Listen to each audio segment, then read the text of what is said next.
आपका सिर्फ नाम रहेगा। हमें तो पाकिस्तान चाहिए। महाराज तो वंश से उड़ा दिया है, तो पाकिस्तान बनने से कोई रोक नहीं सकता। अब आप क्या करेंगे वो सिर्फ आप जानिए। अगर वो ना मिले, आज अगर हम लोग हार जाए, हमारे इतने दिनों का सपना हिंदुस्तान को कब्रिस्तान में दफन करके मैं पाकिस्तान बनाऊंगा। 5 বছরে একবার ভোট হয়, আর এই ভোটে অংশগ্রহণ না করার ফল কি হয় আজ আমি এক কাহিনীর মাধ্যমে আপনাদের সামনে তুলে ধরব। ভিডিওটি প্রথম থেকে শেষ পর্যন্ত দেখুন, কমেন্ট করে জানান ভিডিওটি কেমন লাগলো। ভালো লাগলে অবশ্যই লাইক করুন, বন্ধুদের সঙ্গে শেয়ার করুন আর চ্যানেলটি সাবস্ক্রাইব করুন। ঘটনাটা হচ্ছে 1946 সালের, দেশ বিভাজনের ঠিক আগে। সিয়ালকোটের নাম আপনারা নিশ্চয়ই শুনেছেন। পাকিস্তানের পাঞ্জাব প্রান্তের এক জেলা হচ্ছে সিয়ালকোট। লাহোর থেকে 135 কিলোমিটার দূরে আর জম্মু থেকে মাত্র 42 কিলোমিটার দূরে। শ্রী গোপীনাথ বরদলৈ ওই সময় দেশের একজন বড় নেতা ছিলেন। উনি চেয়েছিলেন সিয়ালকোট ভারতের অন্তর্ভুক্ত হোক। ওই সময় সিয়ালকোট হিন্দু বহুল ছিল। তবুও এটা ঠিক হয় ওখানে ভোট করা হবে এবং ভোটের মাধ্যমে নির্ণয় করা হবে কি সিয়ালকোট ভারতে থাকবে না পাকিস্তানের অধীনে যাবে। ভোটের তারিখ, পদ্ধতি, সময় সব কিছু ঠিক হয়ে গেল। ভোটের দিন সকাল সকাল সমস্ত মুসলিম ভাই উঠে লাইনে দাঁড়িয়ে পড়েন। লম্বা লাইন দেখে হিন্দু ভাইয়েরা ভাবতে থাকেন আরেকটু লাইন ছোট হলে ভোট দিতে যাবেন, এতক্ষণ লাইনে কে দাঁড়াবে। এইভাবে অপেক্ষা করতে করতে হিন্দু ভাইয়েরা ক্লান্ত হয়ে গেলেন, বা এটা বলা ভালো যে নিজেদের আরামের কথা ভেবে কেউ লাইন ছেড়ে চলে আসলেন, কেউ বা লাইনে না দাঁড়িয়ে দূর থেকে দেখে ঘরে চলে আসলেন। ভোট গণনা করা হলো আর দেখা গেল মাত্র 55,000 ভোটের ব্যবধানে প্রস্তাব পাস হয়ে গেল কি সিয়ালকোট পাকিস্তানের অন্তর্ভুক্ত হবে। সিয়ালকোট ভারতের অন্তর্ভুক্ত হতে হতে পাকিস্তানের হাতে চলে গেল। কেন এমনটা হলো জানেন? 1 লাখ হিন্দু ওই দিন ভোট দেননি। ওই সময় সিয়ালকোটে হিন্দু জনসংখ্যা ছিল 2,31,000। এর মধ্যে 1 লাখ হিন্দু ভোট দেননি, আর 55,000 ভোটের ব্যবধানে সিয়ালকোটের ভাগ্য নির্ধারণ হয়ে যায়।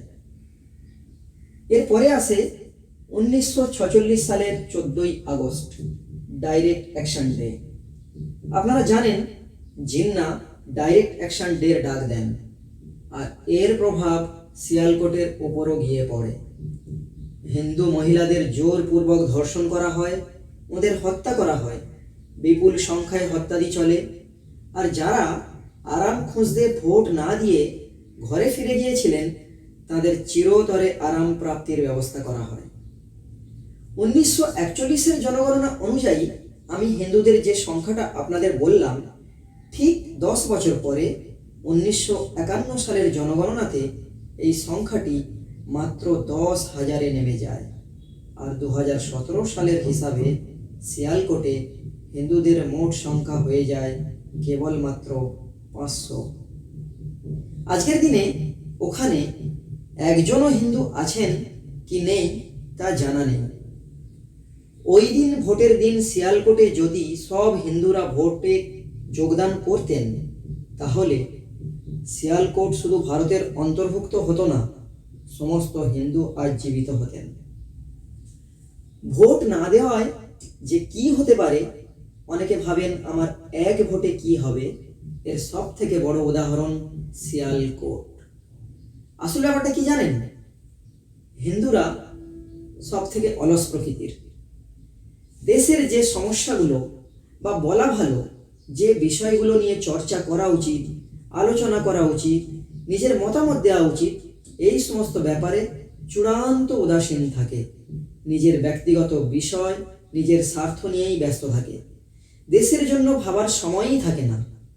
আর সব থেকে আফসোসের ব্যাপার, পড়াশুনো জানা শহুরে হিন্দুরা এই ব্যাপারে সব থেকে বেশি উদাসীন। এরা ভোটদানের বদলে ছুটি কাটানো, ঘরে আরাম করা বেশি পছন্দ করেন।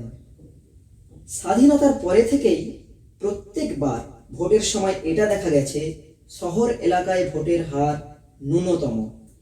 আর এই ব্যাপারে আমি বলবো, গণতন্ত্র বলুন বা প্রজাতন্ত্র, গ্রামের লোকেরাই এটাকে বাঁচিয়ে রেখেছে। আমরা শহরের লোকেরা তাদের অশিক্ষিত, অভদ্র বলে গালিগালাজ করি বটে, সত্যিকারের গণতন্ত্রের সৈনিক এই গ্রামের অশিক্ষিত বা অর্ধশিক্ষিত মানুষজনই। ভোট দিতে যাবেন না আর এটা চাইবেন সবকিছু সরকার করুক, নরেন্দ্র মোদী করুক, আর আমাদের যেন কেউ ভোট দিতে না বলে, আমাদের কাছে ভোট চাইতে যেন কেউ না আসে, তাই না? ভোট না দিয়ে যে কি ভুলটা করছেন আজ না বুঝতে পারলেও অতীত থেকে শিখুন। একটা ভোট না দিয়ে তার ফল হলো শিয়ালকোট হিন্দুবিহীন। আর যদি আপনি এ থেকেও শিক্ষা না নেন, আপনারও ওই একই দুর্গতি হবে যা শিয়ালকোটে হিন্দুদের হয়েছিল। আপনি কি তৈরি আছেন? আজকের সময় হচ্ছে হিন্দু নবজাগরণের সময়, সনাতন ধর্ম পুনঃস্থাপনের সময়। আর যদি আপনার মনে হয় আপনি নরেন্দ্র মোদীর বিপক্ষে ভোট দিন, কিন্তু ভোট দিন। আর যদি নরেন্দ্র মোদীর কাজকে পছন্দ করেন, নরেন্দ্র মোদীর সরকার চান, তাহলে ওনার হাত মজবুত করতে ওনার পক্ষে ভোট দিন। আপনার যাকে ভোট দেওয়ার তাকে দিন, কিন্তু ভোট অবশ্য দিন। যদি মনে করেন আপনার একটা ভোটে কিচ্ছু যায় আসে না, তাহলে একটা কথা মনে রাখবেন, ভোটের হার নিম্নমুখী হওয়ার জন্য দায়ী আপনি। পরীক্ষাতেও পাস করতে গেলে 50% নাম্বার পেতে হয়, ভালো চাকরি পেতে গেলে বা ভালো স্কুল কলেজে অ্যাডমিশন নিতে গেলে পার্সেন্টেজ দেখে। আপনি কি চাইবেন মাত্র 35%, 40% ভোট নিয়ে কেউ সরকার গড়ুক? যখন যখন মনে এটা আসবে যে আপনার একটা ভোটে কিছু যায় আসে না, ফলাফল তো ঠিক হয়ে আছে, শিয়ালকোটের কথা একবার নয় অন্তত 20 বার করে ভাববেন। আজ আপনি যেমন ভাবছেন, ঠিক এইভাবে যদি শিয়ালকোটের হিন্দুরা না ভাবতেন, তাহলে আজ ইতিহাস অন্যরকম হতো। কত ধানে কত চাল হয়, 2 ঘন্টার মধ্যে তোমাদেরকে যদি ভাগীরথীর গঙ্গায় না ফেলতে পারি, রাজনীতি থেকে সরে যাব, শক্তিপুর এলাকায় বসবাস করা বন্ধ করে দেবো। এখানে তোমরা হাতির পা দেখেছো, কিন্তু যদি ভেবে থাকো যে 30% লোক মুর্শিদাবাদ জেলায় আর আমরা 70%, এখানে কামনগরে তোমরা দেশে আছো বলে কাজীপাড়ার মসজিদ ভাঙবে আর বাকি এলাকার মুসলমান ভাইরা হাত গুটিয়ে বসে থাকবে, এটা কোনোদিন হবে না। বিজেপিকে আমি হুঁশিয়ার করে দিয়ে বলছি, কোনোদিন হবে না। বন্ধুরা, কমেন্ট করে জানাবেন ভিডিওটি কেমন লাগলো। যদি ভিডিওটি ভালো লাগে অবশ্যই লাইক করবেন, বন্ধুদের সঙ্গে শেয়ার করবেন আর চ্যানেলটি সাবস্ক্রাইব করে দেবেন।